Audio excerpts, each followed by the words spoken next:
We'll do this real quick. Welcome to everyone. We're here at the library again. And so real quickly, coming up, next month, Jennifer King is going to do black and white. And I think many of y'all know we've had to cancel a couple of times, once because her power got knocked out. But that will actually be the last meeting we physically have here in the library. After that, it'll either be Zoom or somewhere in person, and to be determined. Anyhow, so in April, we're going to have the crew that was on the Yellowstone trip review the trip. Oops, hang on. And then May, we're planning on a contest. The to be determined on what will be the topic, but anyhow. And then in June, we're going to have a really special event. We're still working on some details, but we're going to do, it's going to involve printing, and Kathy Aronson has volunteered to use her printer and her home for part of the day to help people get prints done. But again, it's going to be a lot of details around this one. So, and then in July, start looking, getting ready for the scavenger hunt. So, but tonight we have Patti Larson. So I'll do a real quick intro here. Patti's the president of the Photographic Art Society in Pennsylvania. Looking at her bio, I'm just going to go through some highlights here, but she's got numerous solo exhibits that she's done. She's in several galleries. She's got over 30 pieces of artwork displayed in different corporate offices around Pennsylvania. She's done an ebook called Marketing Your Photography, and a really long list of awards she has. Whoa, what happened? Don't know why we went away. Hang on a second.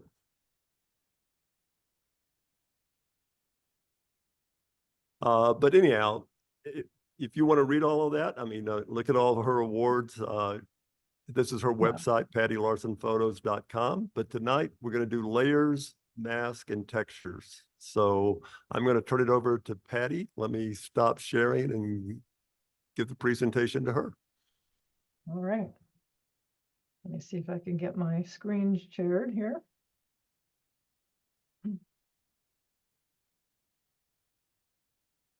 There we go. Everybody, can you all see it? Yep, it looks good. Okay. And can you hear me okay? I'm always afraid. Okay. Yeah. Very good. Sounds good here. I hope the Zoom people can hear. Yes. Okay. All right. Very good. I'll try to speak slowly and clearly. Yeah. Thank you so much for the invitation to come and talk with you tonight. I really, really wish I could be there in person because I just love that area. I had the pleasure of attending a photo summit out there a few years back, and I just fell in love with the area. No matter how many times I see those mountains, I just can't get over them. So the topic tonight is layers and textures and masks. Oh my. I hope you get the alliteration there a little bit with Wizard of Oz if you're old enough to remember that movie. Hopefully you won't find it quite as scary, or maybe it'll be worse. I'm not sure which. So I was invited to talk about textures, and my thought on that is, in order to understand how to do textures and even composites, you need to understand masks. In order to understand masks, you need to understand layers. So I'm sure some of this is going to be a review for many of you. Maybe it'll be new material for others. But anyway, I'm hoping that it will be good information either way. It is, you can see that it's kind of divided into 3 different topics. I will have time in between them for questions. So I don't mind getting interrupted for questions at all, but I also will make sure I have some time for questions. So, don't hesitate. So here's what we're going to be talking about: layers, the benefits of using adjustment layers, and how to save a layered image file. Then we'll get into masks, creating layer masks, how to use them as part of your regular workflow, and how to use them when making composites. And then we'll get into textures finally and how to apply them to your images. And whether you use them as overlays or background, they can really, make a difference in some of your images. So that's what we're planning to talk about. I don't know, since I don't really know any of you except one or two people now. I assume most of you are probably shooting in RAW, hopefully. And, that's the best way to do it, because that way your image has all the data it needs. It makes it much easier to make adjustments. But if you, for whatever reason, choose to shoot in JPEG, hopefully you're using the highest image quality you can. And that's all from a camera setting. So I'm just going to go through a little bit about my workflow. There's many different image processing software programs out there. And there's many different ways to process an image, and there's certainly no right way or wrong way. I always enjoy hearing how other people do things, because I always pick something up along the way. And a lot of it too depends on your own vision for the image and how you want it to look. The post-processing software that I use, Adobe Lightroom and Photoshop, Creative Cloud, I mean, that's available for $9.99 a month, and you always have the latest, most up-to-date software. So I love that aspect of it. But I also have the DxO Nick collection. They have quite a suite available. Everything from color effects and analog effects, to add film effects, to noise reduction, and even HDR. So it's a nice little suite of products. And then I also occasionally use Topaz Labs. Again, they have a nice suite of products as well. And Skylum, which was originally created for Mac, but they have since made it available to us Windows users. Some of these can function as standalone products, and some of them function as plugins that you can use from either Lightroom or Photoshop. This is my general workflow. Maybe it seems like a lot to you, but let me just explain what I like to do. I always start in Lightroom. Anytime I get new images, I import them, review them, delete the ones that are awful. There's always a few of those. And I even take the time, if I can, to rate them, that way I can figure out which ones I actually want to do further processing on. I try to take the time to enter keywords at that point, and usually make my initial adjustments right in Lightroom. And it's amazing. I'm taking a class right now on advanced Lightroom, and the features they have added is just unbelievable. I'm super impressed with it and hope to be using it a lot more. But most of the time, I do take my image into Photoshop, and that's where I tend to do a lot more of my detailed work, whether it's cleanup, cloning, additional adjustments. And then oftentimes I'll then open up as a plugin the Nick collection and do tonal and color adjustments or whatever else I feel needed in that particular image.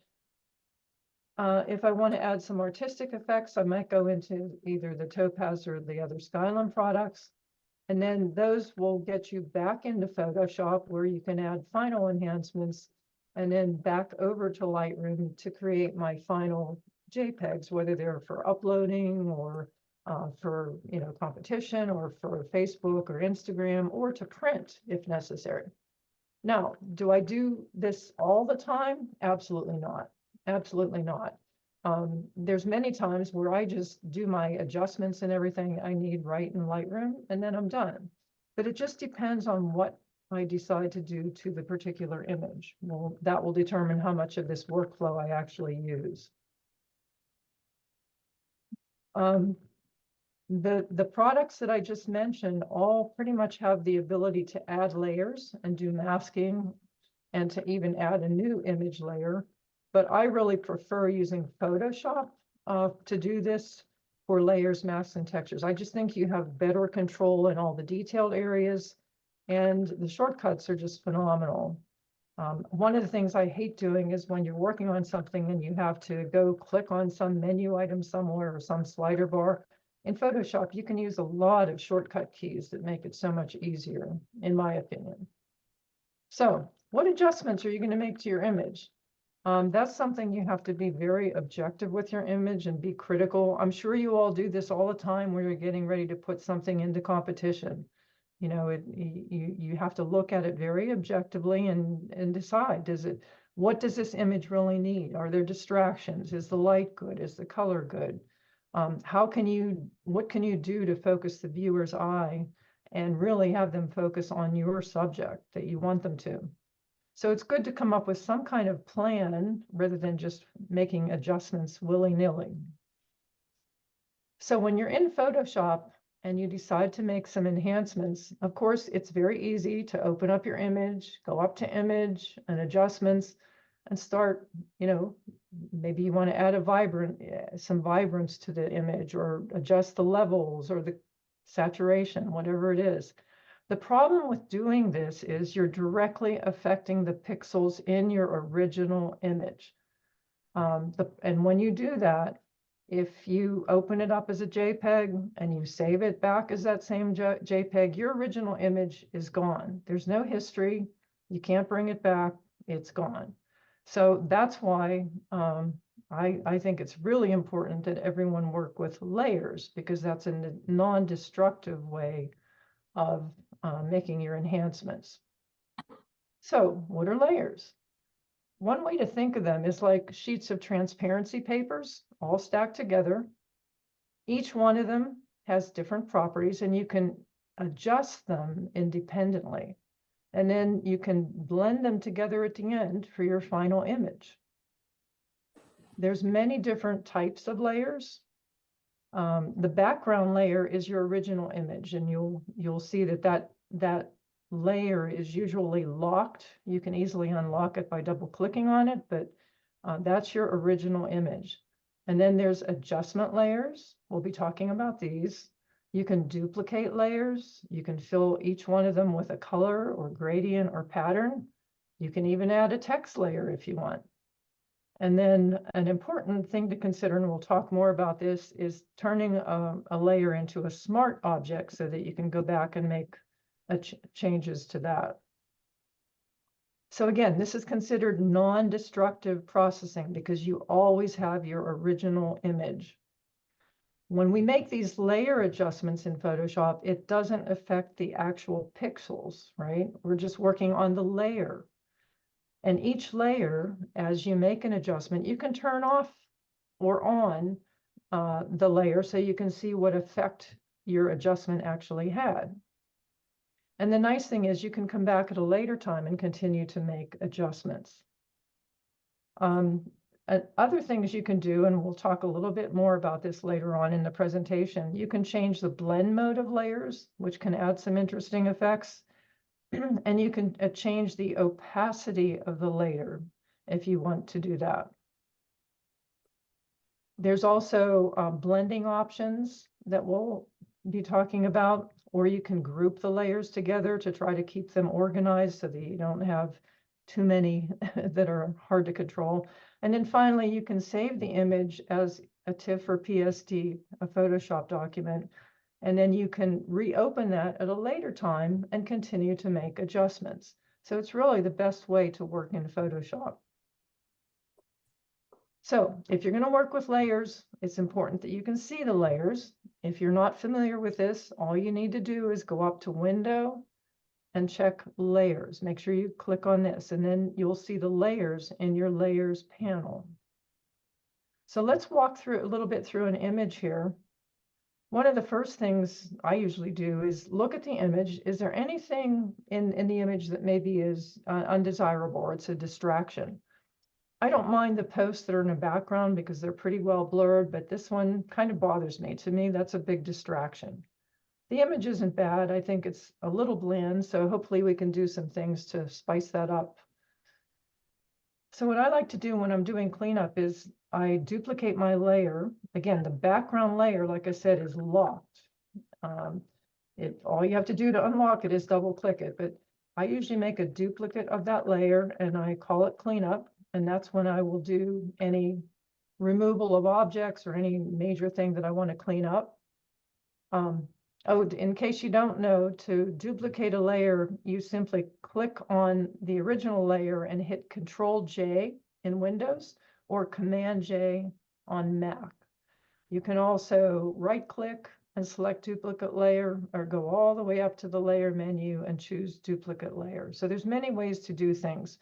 And that's true throughout Photoshop. Anytime you're using Photoshop, there's usually more than one way to do something.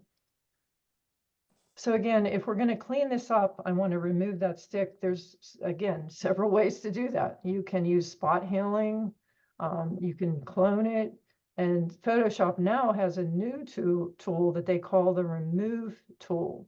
So all you have to do is click that, brush on the item that you want to remove, and it will fill it in using the basically the background of the image. It uses content aware fill to kind of fill it in and make it look like the rest of the image. Very easy to do. Photoshop keeps making it really easy for us. Get in the habit of naming your layers, because when you come back to them, sometimes you'll see when we have a whole long list of layers, sometimes you don't remember what you did in that layer.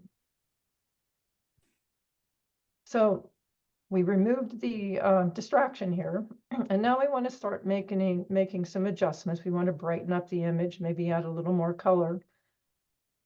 To add layer adjustments, it's very easy. You just go up to this layer menu up here, the layer menu. When that comes down, you can pick new adjustment layer, and then you have a long list of items to choose from. Most commonly, brightness, levels, curves, and exposure to affect the lighting. Color you can get into in this other set, and then the lower one is getting a little bit more artistic, I guess you could call it, more complicated. So you just add your new layer. Another way to do it is, like I said, there's always more than one way. If you click on the adjustment layer icon down at the bottom of the screen, it will come up with the same list of items that you can choose from. Okay. Once you click on that, you're going to add your layer adjustment to your layers panel. So here's the levels layer that I selected. There's a slider that you can use to adjust the levels until you have it at the desired level that you like. I love using the mid-tone adjustment. I think you get the most bang for your buck by doing that, but you can also adjust the whites and the shadows and the blacks as well by moving the slider. So once we've done that, we can continue adding more and more adjustment layers as desired, just by going up to the layer menu and adding an adjustment layer, or by clicking on this icon. And again, just continuing to use the sliders to adjust it to the desired effect. The little eyeballs here, the visibility icon, I always like to turn them off and on just to see what effect that had. If it didn't have the desired effect, you can further adjust it or even delete it. If it didn't do anything for your image, you might as well just get rid of it. And again, you can continue adding adjustment layers as much as you want. And you can always come back and re-edit these adjustments. That's what I love about working in Photoshop. None of the pixels have been changed. So again, it's non-destructive enhancements. Now, I mentioned at the beginning some of those other programs that you can use. They're considered plugins because they do work from Photoshop or even Photoshop Elements in Lightroom. If you call the plugin from Photoshop, it will return the image back to Photoshop. And that applies to the Nik Collection, Topaz, and Skylum. So let's talk about that a little bit. Unfortunately, you can't add a plugin on top of these layers because these are transparent layers. These plugins only work on an actual pixel layer, right? So we need to create a pixel layer, but we want it to include all of the enhancements that we added. And you can do that by simply creating what they call a stamp visible layer. You simply highlight all by holding your shift key down. You select all the layers that you want to include in that merge layer, and you hit Shift, Control, Alt, and E. You kind of have to curl your fingers up and to make that work. Or on a Mac, Shift, Command, Alt, and E. So the command is, and the control are similar. And then you end up with a layer that contains all the adjustments down below. Okay, hopefully that makes sense. And then you can call your plugin if you choose to use it. So to do that, you just go up to the filter menu and then go down to the bottom where you would have to have had these installed already, obviously. So I have both Topaz and Nick installed. And that's what I'm going to add. I'm going to add the Nick color effects here. Some of these plugins add their own layers, and some of them don't. You kind of get used to which ones do and which ones don't. But in any case, I like making that extra layer in the beginning just to make sure that it has a place to go. The other thing that's important to think about is to make that layer a smart object. By changing the layer to a smart object before you call the plugin, you can go back and make adjustments to that at a later time. So it's a very, smart objects are a very powerful tool to use in Photoshop. That's what I did here. So I had my merge layer, and as it turns out, the DxO Nick collection does add its own layer on top of that, which is fine. I called color effects, and this is a smart layer now. That means I can go and come back into this by double clicking, and it'll open up the Nick's, in this case, Nick 6 color effects, and I can readjust everything if I'm not happy with the way that turned out. So it's a great way to really keep your image non-destructive and still be able to work with it at a later time. Once you've made all the enhancements that you wish to make, it's important to be able to save that image so that it preserves the layers. And you can save it as a PSD file, which is simply a Photoshop document. And it saves all those layers intact. It can even save up to 2 gigabytes. That's pretty large.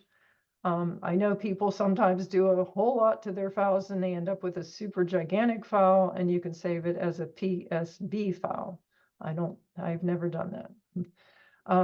Or you can save it as a TIFF file, a tagged image file format. And again, they both save all layers intact. Which one should you use? Well, I've done so much reading about this, and I go back and forth sometimes. The TIFF tends to be a little more widely supported than PSD. The Photoshop, they all try to be proprietary, but I think more and more of these plugins are accepting like a PSD file as well. The important thing is that after you save it, you need to be able to go back in and make further adjustments.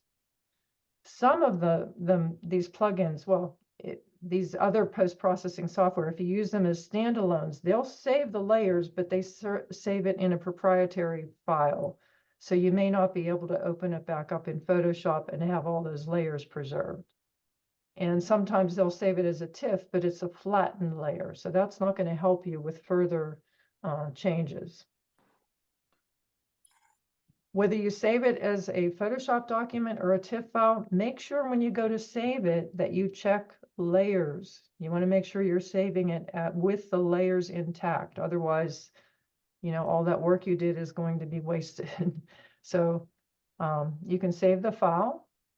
If you opened that image from Lightroom, when you save it, it's going to go back into Lightroom, and it will, be the TIFF file or the PSD file right next to your original image. Otherwise, you can just save it in the folder, and then later you can synchronize the folder so that it is included in your Lightroom catalog, and it should appear right next to your original image unless you change the name. And the beauty is all of the layers are preserved and they can be further adjusted at a later time. So that's just kind of a quick run through on layers. Does anyone have any questions that I can answer now?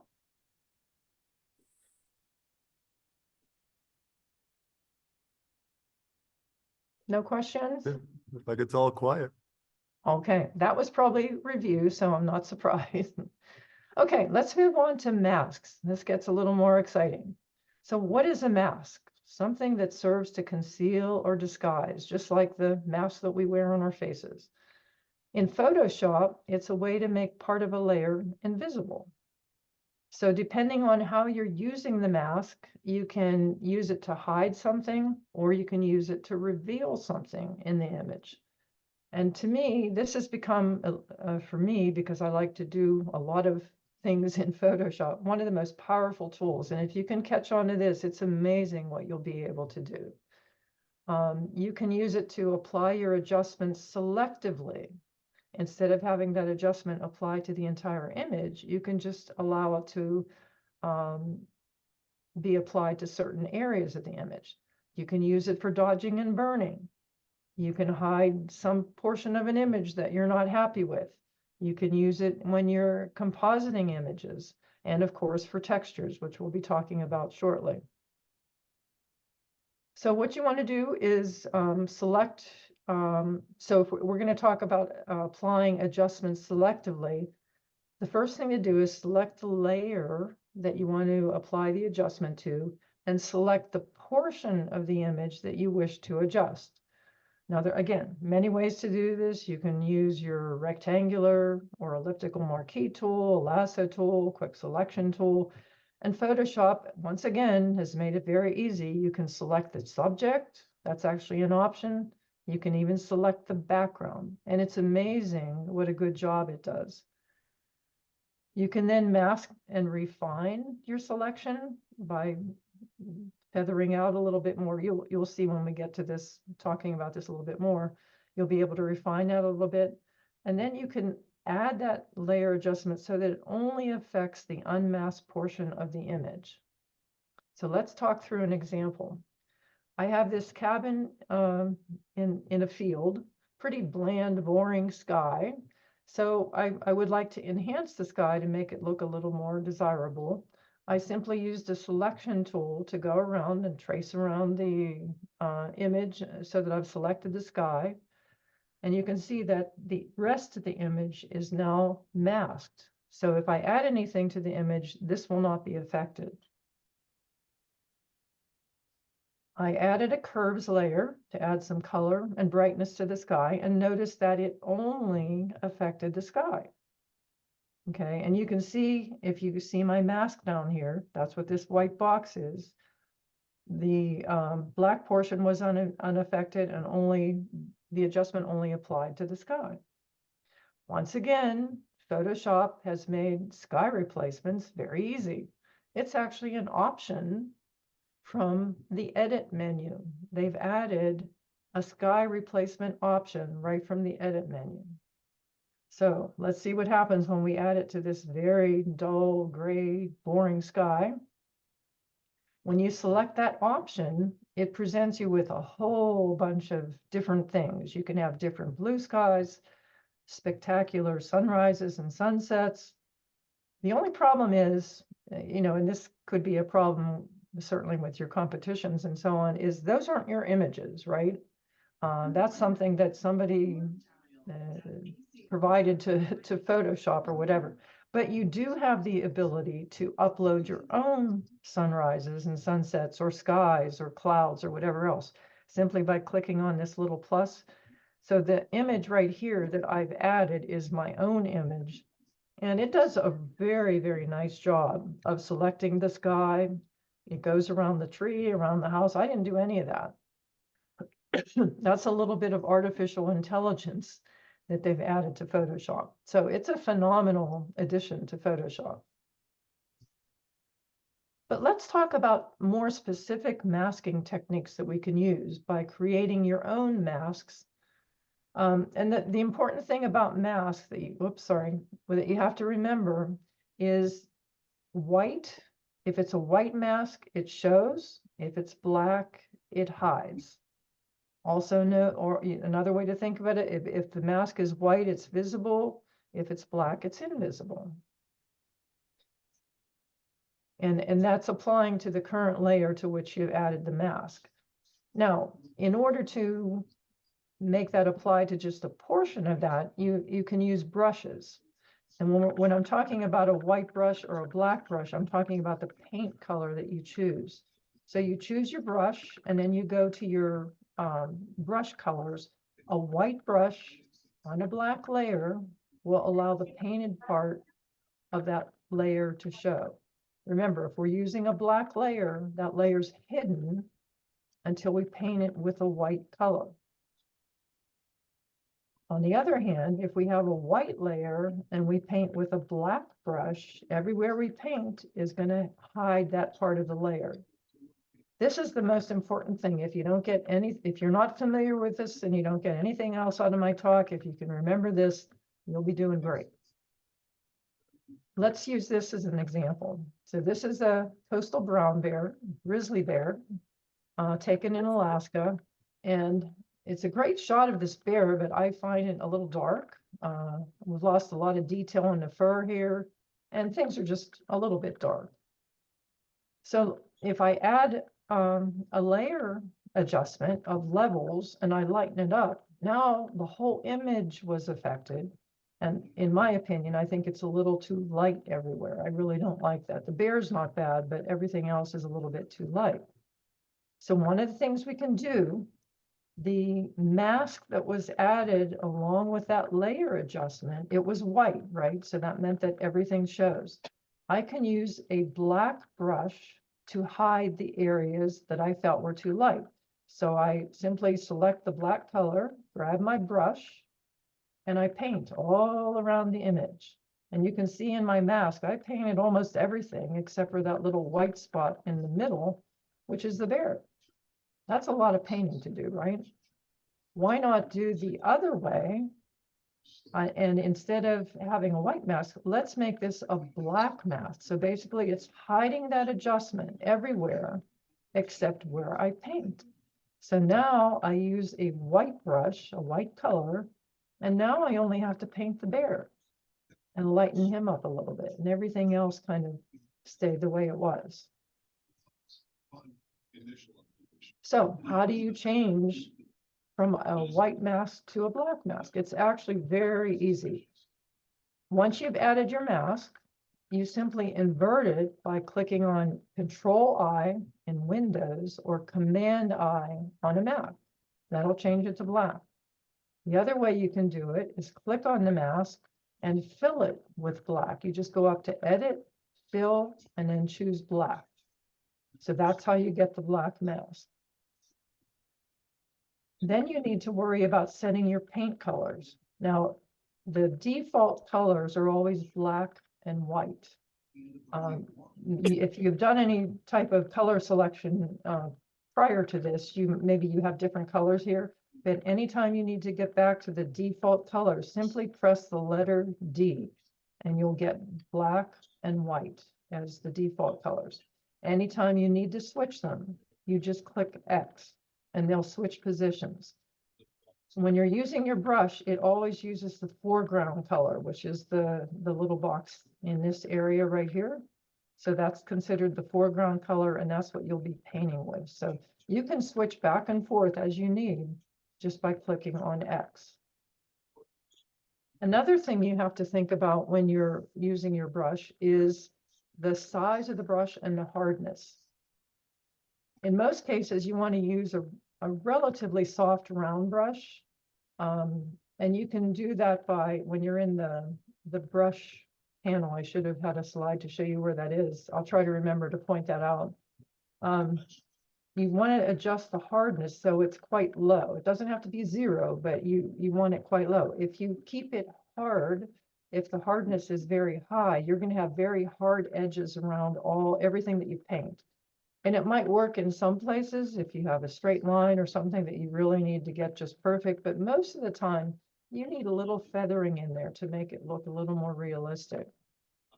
Now, brush size can also be adjusted here. You can see this slider here will adjust the size of your brush. An easier way to do it is by using the bracket keys on your keyboard. It's much more convenient. As I said earlier, I can't stand when I'm working on something and suddenly I have to go grab my mouse, go up to a menu and do something. if you get used to using the shortcut keys on your keyboard, the left bracket makes the brush smaller, the right bracket increases the size.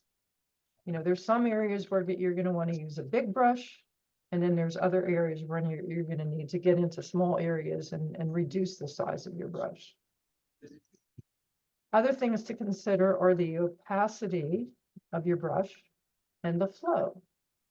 Now, when I'm brushing a large area and I want to get rid of everything, or I want to show everything, you can work at 100%. But when you start getting close to your subject and you need a finer brush, so to speak, you might want to reduce the opacity, and you want to work with your image very large so you can get into some of these little areas.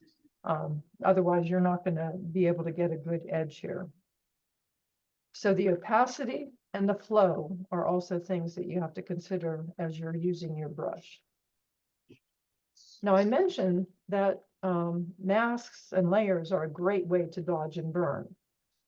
This is a great tool. Sometimes just dodging and burning can make a huge difference in your image. And these terms actually come from the days of film photography, right? When they could adjust the exposure during the printing process. Dodge means to lighten, and obviously burn means to darken. And it can add a lot of depth to an image. There are tools in Photoshop that you can use, but we're trying to be non-destructive, right? When you use these dodge and burn tools in Photoshop, they're actually making changes to the pixels in your image. And you can't bring those back. So it's better not to use these tools. I would highly recommend that you do not. If you go online and look up dodge and burn technique, you'll find a whole ton of them, a whole long list. But this is my favorite. This is the one I like to use. You just add 2 levels layers. You set the blend mode of the first one to multiply, which is going to darken. And you want to label that as your burn layer. Set the other one to screen, and that will lighten. And you label that as, like I said, get used to labeling your layers so you know what they're for. And then invert the masks to black masks. And if you recall, that's just simply Control-I or Command-I.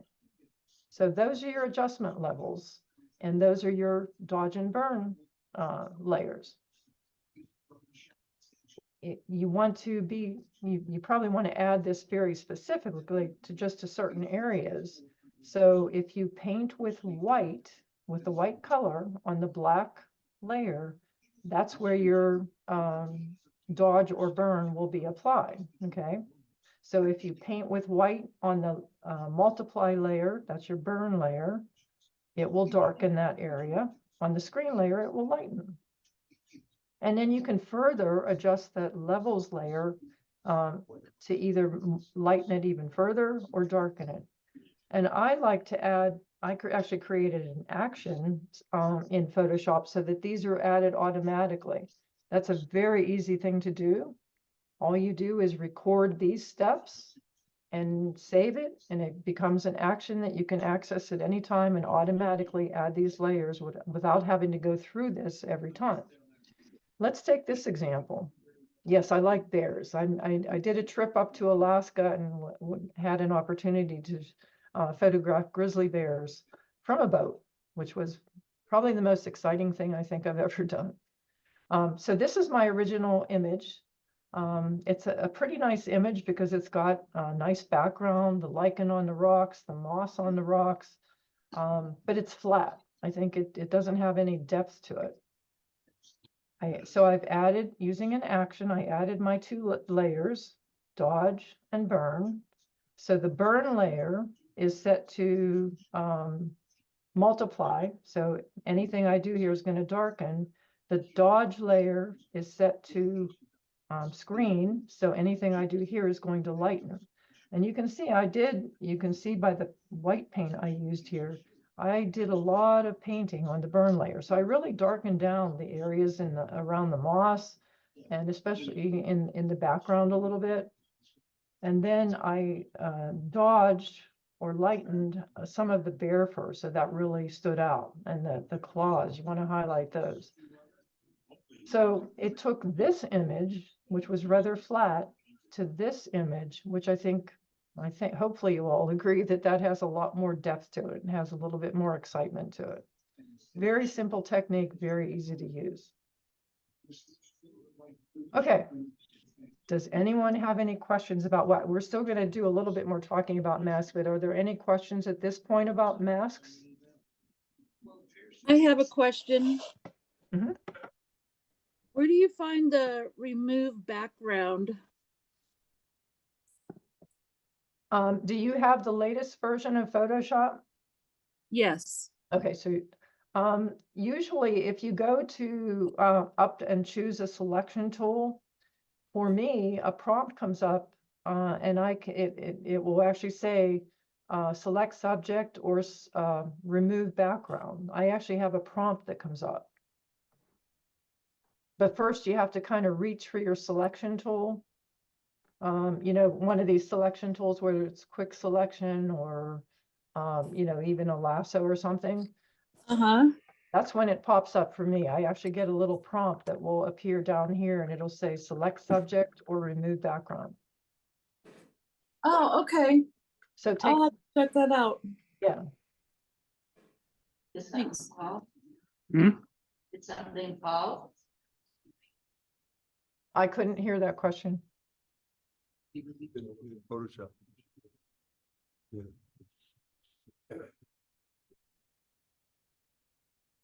Is there anything else?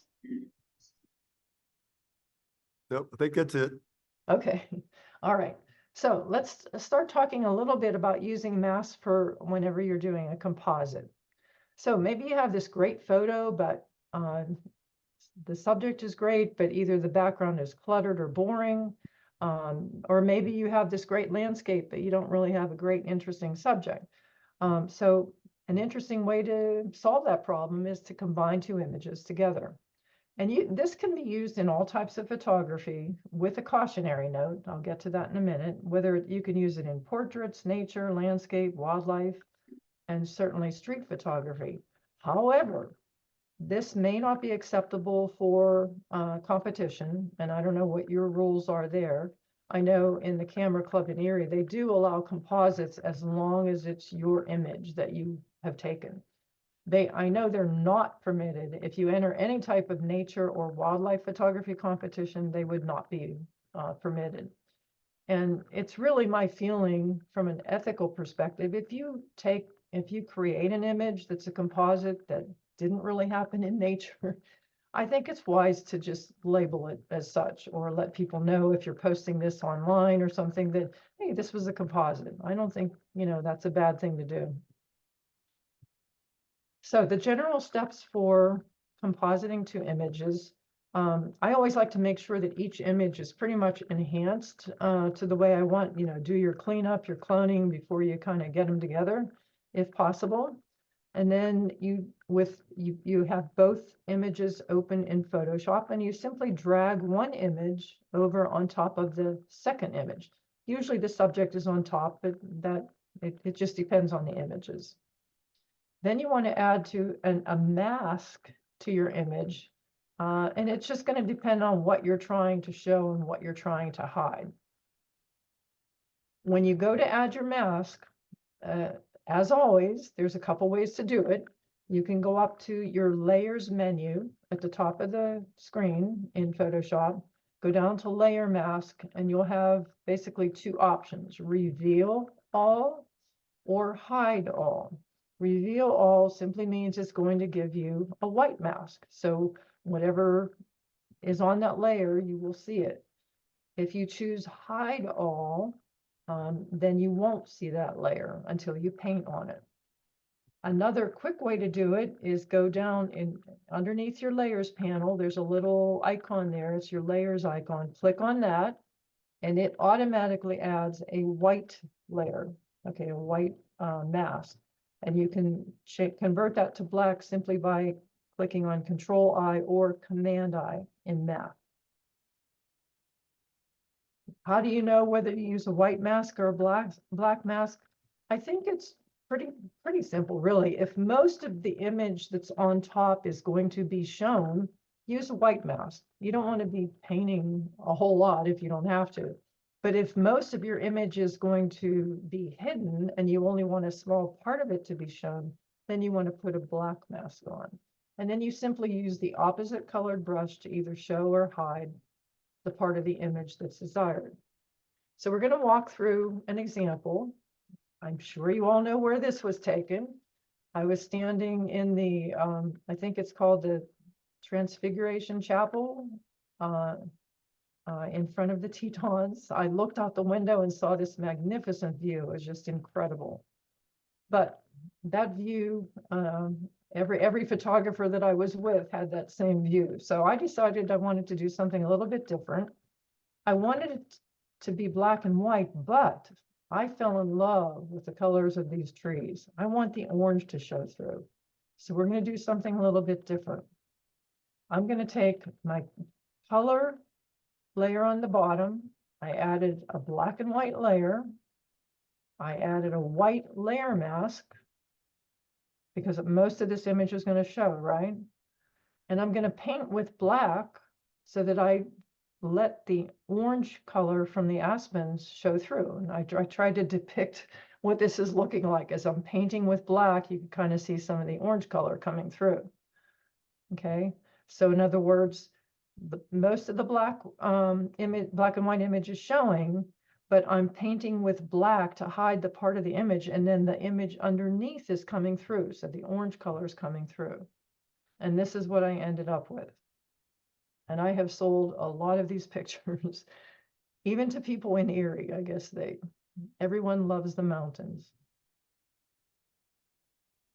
So when you're compositing images with masks, if you want to do any further adjustments to that, it's a good idea, I mentioned this before, when you're working with layers, to create like a stamp visible layer. That's what they call this. So you want to take all the images that you've layered and that you want to be part of your final image, select them, and then you, with holding your shift key down, you just select each layer that you want to include, and then you hit the keys Shift Control Alt E or Shift Command Alt E, and you'll get a new layer that includes everything that you selected, and then you can continue making further enhancements and finishing touches.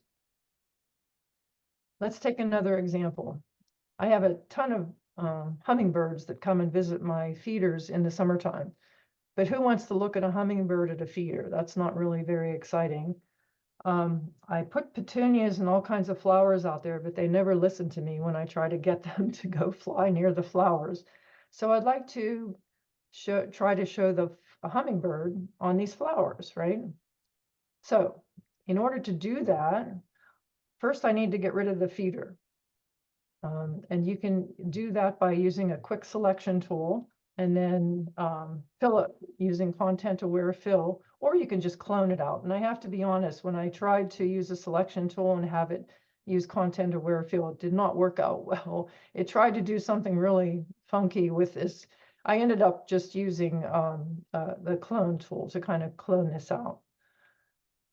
So when I moved that hummingbird image layer over on top of the flowers, the petunias, what I need to do is to clone out, not to clone out, but to hide that area in the hummingbird image that that had the feeder, right?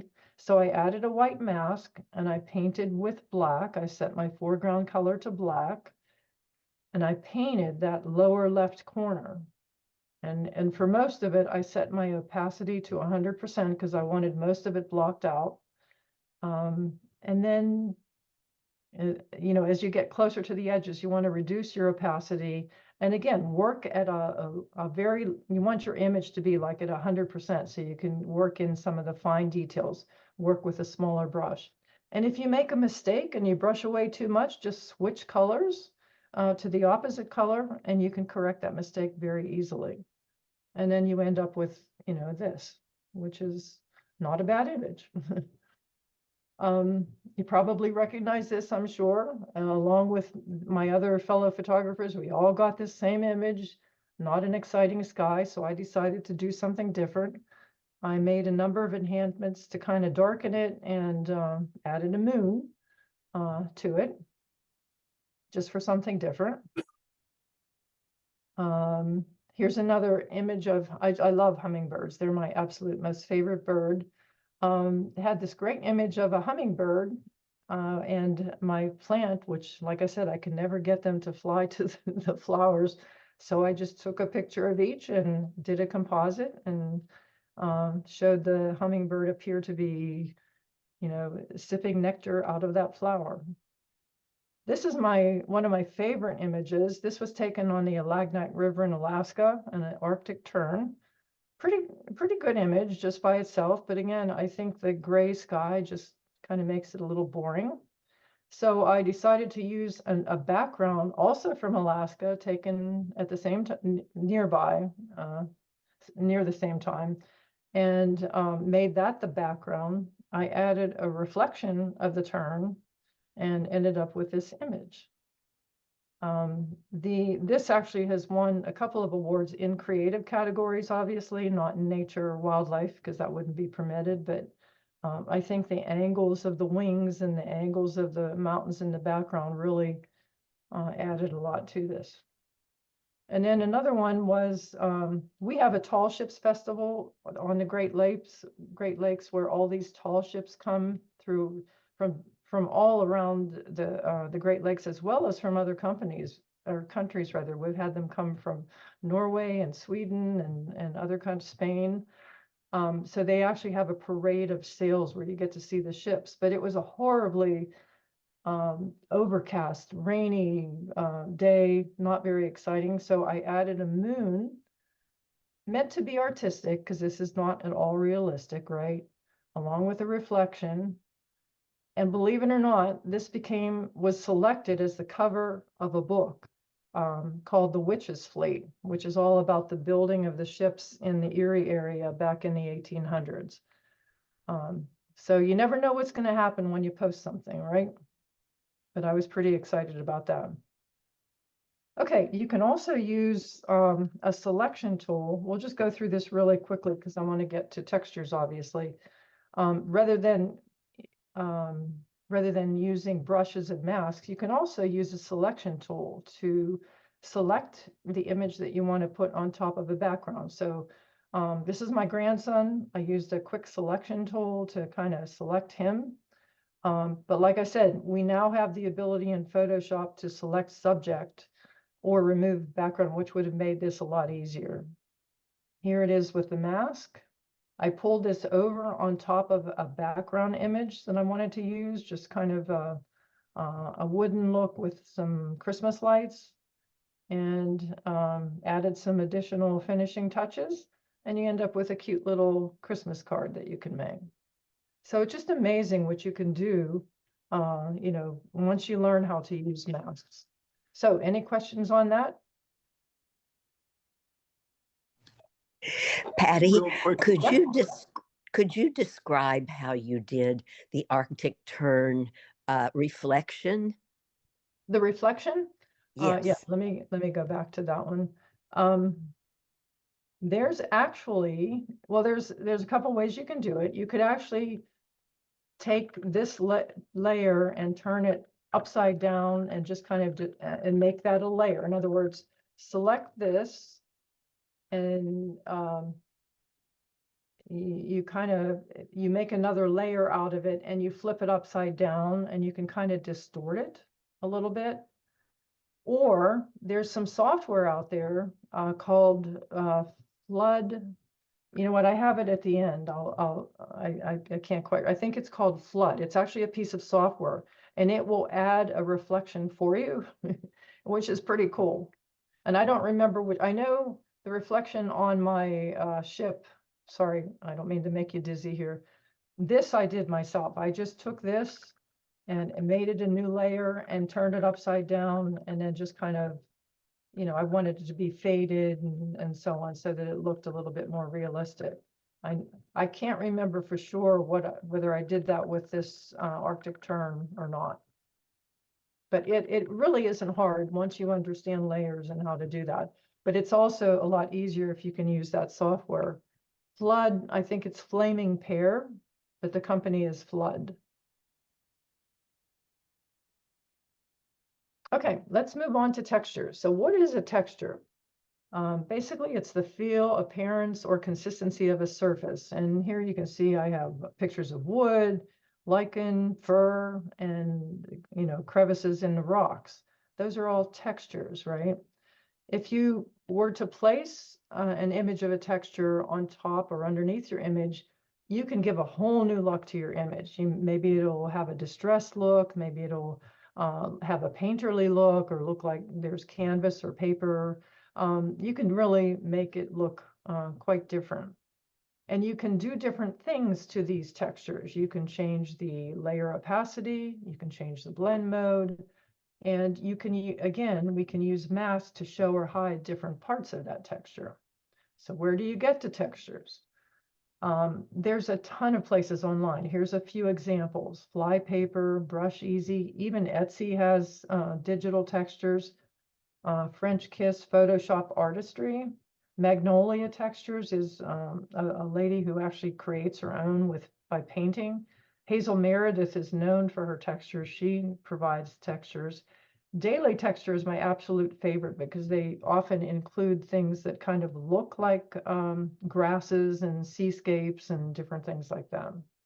Or why not make your own? Why buy them from somebody else? Take pictures of different textures, whether it's tree bark, rust, stone, grasses, leaves, and just create your own library. You don't have to, download them or buy them from someone else. This is just a little sampling of things that I have in my library. Different colorful things, dried mud and rust and bricks, paper, even little things like musical notes that you can add to note cards or something like that. And then you can get into the more like painterly types of things as well. So I literally probably have hundreds of them on my computer. So just like composites, they can be used for any type of photography, portraits, street photography, nature, and so on. And they can really be used to replace a boring background, a cluttered background, a boring sky. You can add a mood, to it, maybe some bokeh, and brighten or darken an image. I'm going to give you the same cautionary notes about digital textures, though. You can't make a bad image a good image just by throwing a texture on top of it. And it may not even look right for all images. You just kind of have to use your judgment and see if that texture would actually look good. And I understand there's a lot of photographers out there who are more purists, I guess, and would never even think of doing that. And it's fine. I understand that. I consider myself a pixel pusher, and I absolutely love playing in Photoshop and trying to make my image more than a photograph, make it an artistic piece. Again, same thing. They may not be acceptable in your camera club. I don't know if they are.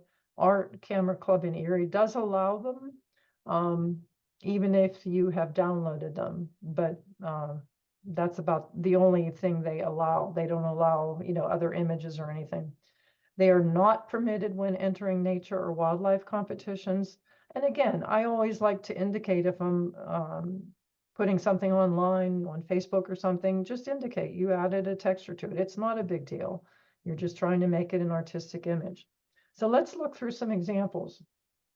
I don't think you guys get snowy owls out there. You get every other kind of wildlife, but every once in a while, the snowy owls will migrate down to our area. One year we had, so many, it was wonderful. But anyway, I was able to capture this snowy owl flying low over the beach and didn't really like this cluttered type stuff. So I decided to add this texture, and it looks like there's kind of grasses here. It gives it a painterly look. And this is a snowy owl in flight. So that's one example. And I had done, here's what it looked like when I had it in Photoshop. I had done quite a few enhancements using different layers. Here's the texture layer that I added at this point. And I name them, like I've said. Always get used to naming your layers, because you might come back to this and say, hey, what texture did I use for this? Each one of them is going to have some kind of file name. So it's good if you, keep them organized. And if you want to come back to this and find that particular texture, you should be able to go into your library and find it. And then once you add your texture, you can continue adding further enhancements to the entire image together. Here's another one, a little Arctic tern chick on a rock. I added this digital texture, just something different. Like I said, this might not be for everybody, but it's just something I enjoy doing. I love these fox kits. It was so much fun to photograph them, but I didn't care for the messy looking grass in the background, so I added this texture. And it's amazing, people love them. I sell so many of these kinds of photos. Here's an American avocet, same thing, added a texture here. I took a picture of the dogwood blossoms and wasn't happy with some of the lighting in the background, so I chose a texture that kind of hid a little bit of that. A robin, simple photo. And, you know, it's not a bad photo to begin with, right? Now, remember, like I said, you can't make a bad photo a good one just by slapping a texture on it. So you still have to have a decent photo to begin with. But, it just toned down some of the lights in the background a little bit. You can make note cards, or by adding a little bit of written text or music on them to your flower images. Here's an eagle, just a slightly different look. I mean, there's nothing wrong with this eagle, but I don't know, I just like adding things like this that make it look a little bit more artistic. This was actually taken in Iceland. This is an Icelandic horse, they're just beautiful. They're a little smaller than the horses we're used to in our country, but it was in the evening and I just didn't like that blue sky up there. So I just wanted to soften the background a little bit. So it has a nice texture. And you don't always have to use masks. Sometimes you can just apply the texture right over your entire image without even using a mask. So this is a swampy area in my neighborhood, actually. And it was an early morning and the sun was shining. I kind of blew out the sky a little bit. I wasn't real happy with that. And it had just snowed and everything it was just a kind of, I thought, an interesting picture. But I decided to tone this down a little bit, and I liked the golden color. And it almost has like a natural vignette to it. So when I dropped it onto this picture, it kind of created a little vignette around it. And that's something you need to be watching for in your textures that you choose. Sometimes there's light areas to them, and you can actually move them around to get the light area right where you want it. So I dropped the texture on top of this image, and I even created some custom brushes with birds and added birds to end up with this. So it's not drastic. It's just a very subtle change, but it kind of made everything, gave everything like a golden color, toned down that bright spot in the sky a little bit. And I don't know, I thought the birds were kind of a nice touch. You can use it for street photography. This is a guy playing the, oh gosh, I can't remember the name of those. I can't remember what they're called. Anyway, he was playing them very nice. It was pretty cool listening to him.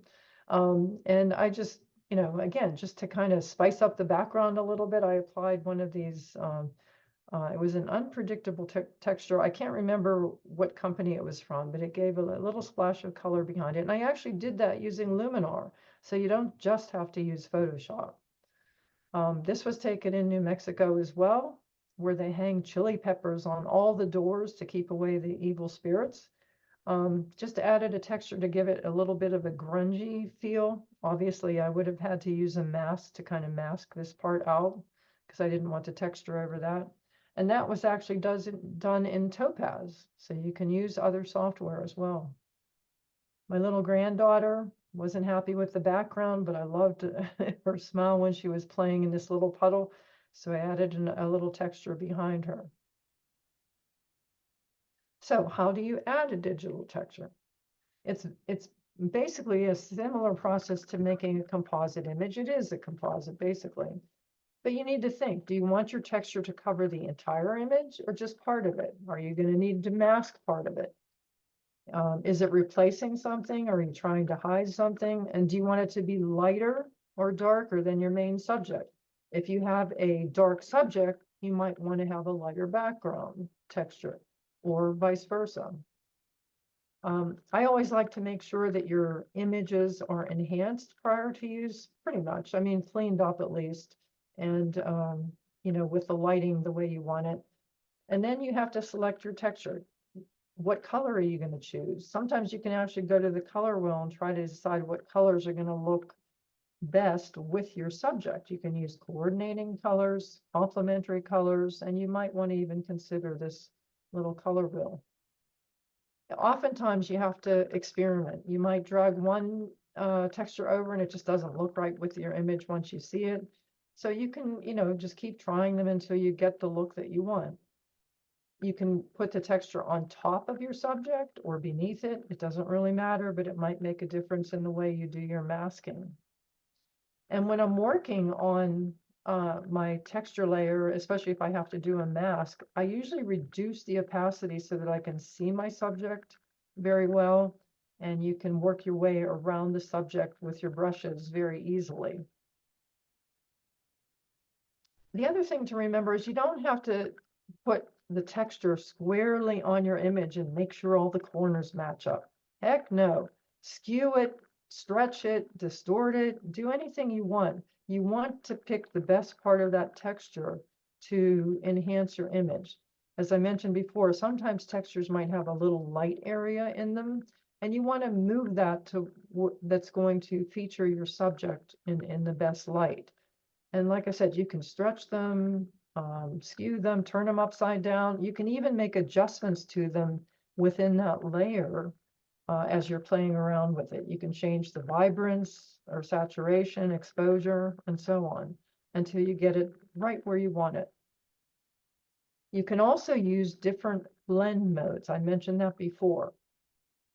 And a blend mode is an effect where you can add it to a particular layer and it changes how it blends with the colors underneath. And you can even try adding multiple textures with different blend modes. So here's where you find your blend modes. It's in your layer panel. You just highlight your layer and you go into where it normally says normal, and it'll give you a drop down with groups of different blend modes. And you can see they're kind of in groups here. The first two are normal and dissolve, and then you get into the dark and multiply color burn, into the light and screen, and an overlay. Each one of them will give you an entirely different look. I found a great article in the photo blog stop where they explain exactly what happens with blend modes. But to be honest with you, you have to experiment. I read the article and it still didn't really help me. You just have to try different blend modes and see which one you like best. But they're grouped this way for a reason. Normal and dissolve obviously, or just give you normal colors. The next group will darken your layer. After that, the next group will lighten screen, color dodge, contrast layers, and then inversion, cancellation. These do really crazy things. So if you're into that, you have to experiment and see if you like that. But in most cases, I find that I usually just use normal or overlay and soft light. Those tend to give you the best effects. But it's fun to experiment. Another thing you can do is use the, under layer style, there are blending options, and you can use the blend if statements.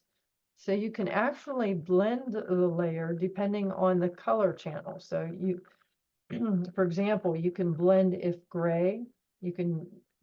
What you have to do is adjust these sliders.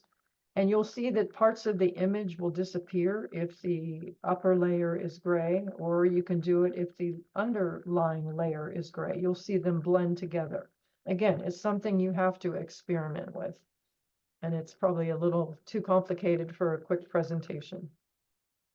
So let's walk through doing a texture, adding a texture to an image.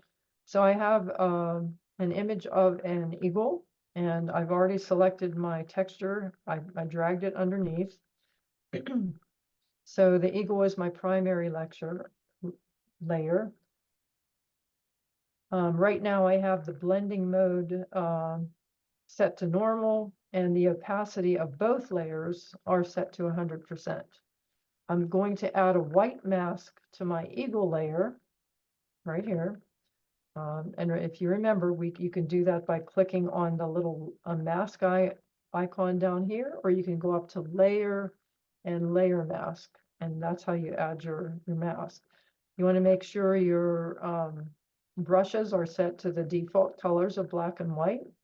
And at least to start, I usually start with 100% because I'm going to black out or hide this area, right? We want the texture to show through from the original image. So I want to get rid of everything blue. So I'm going to be painting all around the eagle.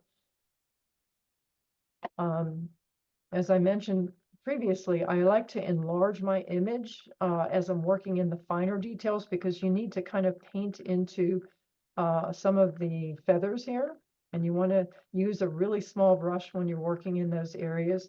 And that's when you want to start reducing your opacity of your brush a little bit lower. You don't want a cut and paste look. You don't want to have that look. And anytime you make a mistake when you're working with masks with your painting, switch keys and just brush it over. You can brush away your mistakes very easily. And then once you're done with that, you can, as I mentioned before, make a stamp visible layer, and it will include everything you've done. And then you can make any additional enhancements to finalize your image.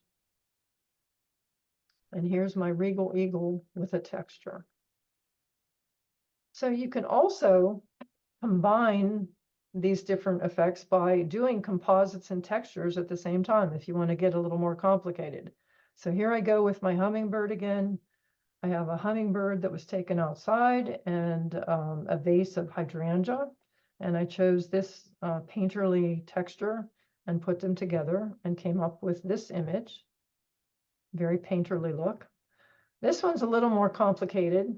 I have never been able to photograph an owl, believe it or not. So I was in Wisconsin, and we went to a sanctuary, and I saw this owl on its perch.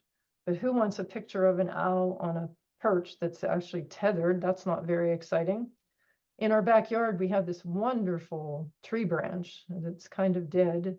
And all the eagles that come by do like to land on that. So the first thing I did was composite my owl on that branch. And then, of course, I like moons. I added a moon and a texture that had kind of starlight in it. And this is what I came up with, the great horned owl in the moonlight. Not realistic, of course. It's meant to be artistic. And again, this is another image that I sell quite a bit of. I took a class one time where we had to create posters for movies or just posters. So here's an example of, using a person. I added a moon and the snowy owl and added some text. Go where your dreams take you. So that's a combination of composites and textures. Likewise, this was meant to be a movie poster. This little girl I captured at a festival in town and added, I don't know if you've ever done oil and water images up close, but that was one of the things I enjoyed doing, and I created this little movie poster. So it was a fun assignment for the class that I took. And then finally, we get to more artistic things. This was taken in the Tetons. That lone tree, you always got to find a lone tree somewhere. I kind of liked the color of this tree against the gray background, but I decided to turn it into something different. So again, I added a texture to give it a kind of a very warm look, and added a sun, which isn't even a sun, it's just a circle. I just added a circle and added some different colors to it and came up with this image. Golden aspen in the sunset.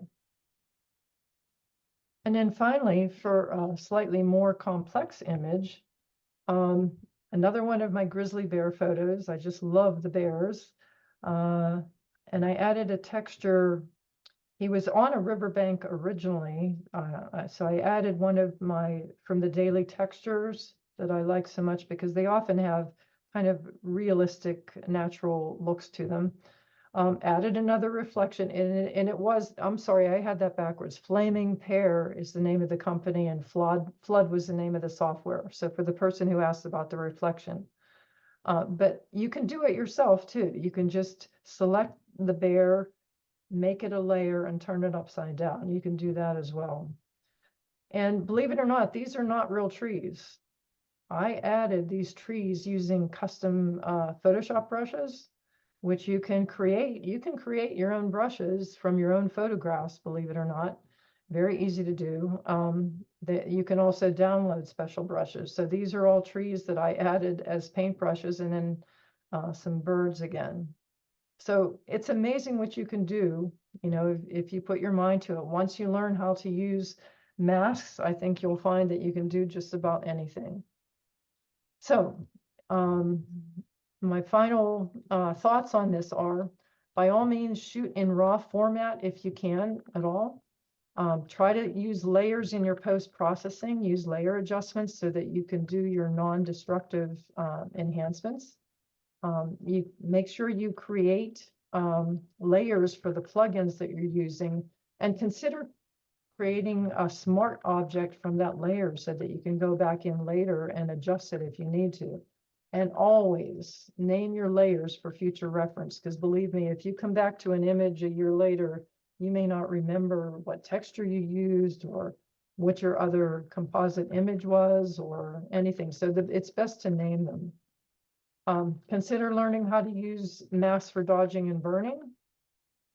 And then experiment, if you're willing, to make composite images or experiment with some of your textures. And really, the possibilities are endless, what you can do once you learn how to do this. And I think that's all I have.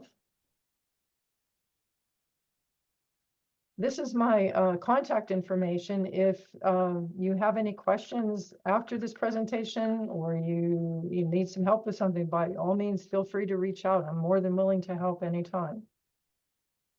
So, any questions at the end?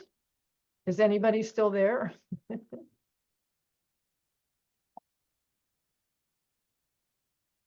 was a really great presentation. Thank you. Oh, you're welcome. My pleasure. Any We're getting lots questions? of things. I'd like to go back to Charlotte's question. When you did that reflection, you said you Yeah. added, I maybe just misunderstood. You said you added some ripples or like on the turn or the sailboat shot with the moon. Yeah, now the sailboat shot with the moon, I literally took a copy of that moon, created a new layer and turned it upside down. And then I just, gosh, I don't even quite remember what I did, but I tried to fade it out because I didn't want it to look, you know, I probably reduced the opacity quite a bit so that it didn't look like another moon upside down. I probably reduced the opacity quite a bit and maybe used a little bit of brush on it to kind of brush away, because you don't want it to look like another moon upside down, right? Yeah. But Well, there is that software, Flaming Pear. If it's still available, Flaming Pear, and I think the actual software is called Flood. They sell it and it's available, I think. I haven't checked to make sure it's still out there, but that's where I got it originally. All right. But it makes it easy because with that software, you actually can use ripples. Like you can make all kinds of adjustments with it. You can add ripples and decide how, you know, how much you want to show and how much you don't want to show. It's really interesting to work with.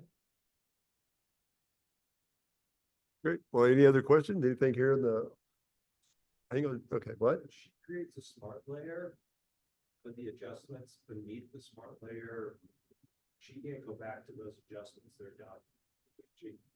So I think the question is, if in a smart object or smart layer, Yeah. can you go back and adjust the adjustments done in that smart layer?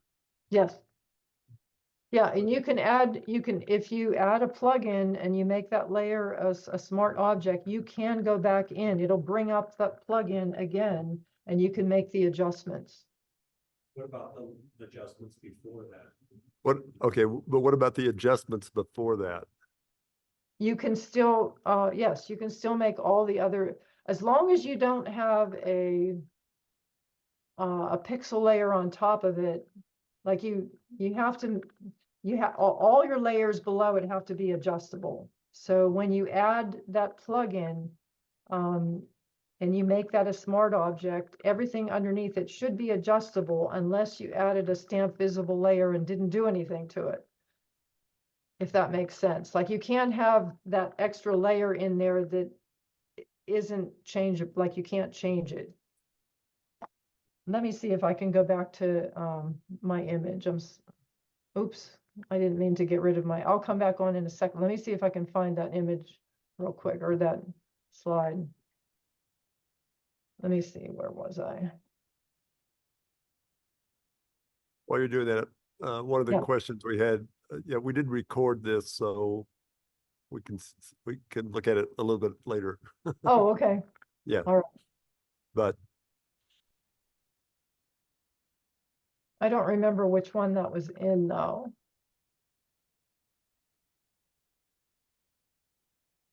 But anyway,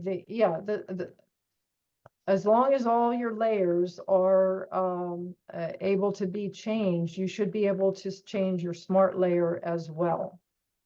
Then the whole thing is non-destructive enhancements. If that makes sense. okay.